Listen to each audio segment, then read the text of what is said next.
Au chapitre social, ce sont des lycéens qui font l'actualité de ce mardi matin. Les manifestations, blocage d'établissements contre la réforme de l'enseignement sont légion.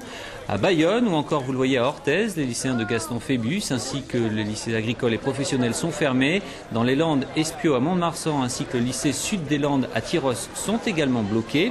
Après des actions spontanées, le mouvement de grogne des lycéens est en train de se structurer en gagnant nombre des... Monsieur Darcos, apparemment calme le jeu, c'est qu'un début, c'est déjà bien, mais il faudra continuer à se mobiliser et il faudra être attentif aux prochains jours et aux prochaines semaines. Voilà, merci. Ces lycéens d'Orthez sont appris la nouvelle ce matin en pleine opération escargot. Le ministre de l'Éducation, Xavier Darcos, a annoncé que la réforme de la classe de seconde est reportée d'1 an. Une nouvelle ressentie comme une première victoire pour ces jeunes qui veulent rester vigilants car report ne veut pas dire retrait. Les SES reviendront au tronc commun, c'est plutôt positif, mais bon, on se bat toujours sur le fond de la réforme qui est mauvais pour nous, mais on va attendre les prochains jours pour être sûr. Il rend les programmes demain, donc on verra. Certains lycéens sont plus sceptiques et perçoivent dans cette annonce une façon de calmer leur mouvement qui s'est durci ces derniers jours. Il repousse les échéances, il attend qu'on soit en vacances pour qu'il y ait beaucoup moins de monde dans les rues, de jeunes, vu qu'ils sont en vacances, ils ne vont pas revenir au lycée.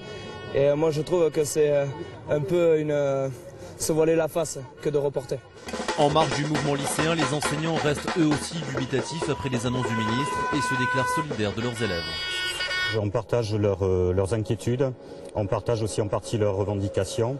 Et un des premiers souhaits était justement le report de cette réforme. Nous, personnellement, on est davantage pour le retrait, mais il faudra en discuter plus tard. Ailleurs dans le Béarn, des lycéens se sont fortement mobilisés dès ce matin, comme ici à Pau, en organisant une opération péage gratuit. Demain, ces mêmes lycéens devraient à nouveau faire entendre leur voix. Visiblement, l'annonce de Xavier Darcos n'aura servi à rien. Bien au contraire, ces lycéens palois sont plus que jamais mobilisés. Pour preuve, le lycée Saint-Jean-de-Perse, bloqué ce matin par une grande partie des élèves. Ce report est perçu comme une manœuvre visant à calmer les esprits.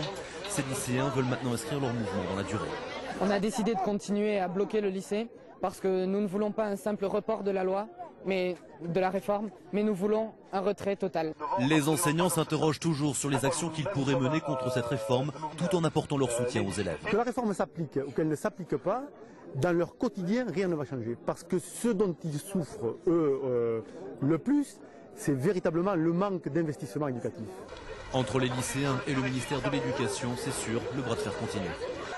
Toujours mobilisés également les lycéens d'Orthez qui ont manifesté ce matin en centre-ville. 300 élèves et enseignants venus du lycée agricole, mais aussi de Gaston Phébus ou Francis Jam. Ils ne croient pas non plus à la suspension de la réforme. Elle est repoussée apparemment d'1 an, et puis je pense qu'il va attendre qu'on soit en vacances, c'est-à-dire en fin de semaine, pour l'envoyer. Comme la plupart des réformes qui passent sur l'enseignement. Aux côtés des lycéens, une quarantaine d'enseignants venus au dernier moment les soutenir, car des postes devraient être supprimés à la rentrée dans leurs établissements. À la récré, c'était spontané, on a dit on va manifester. Donc on a dit au proviseur qu'on s'en allait. À Orthez, des lycées pourraient être à nouveau bloqués demain.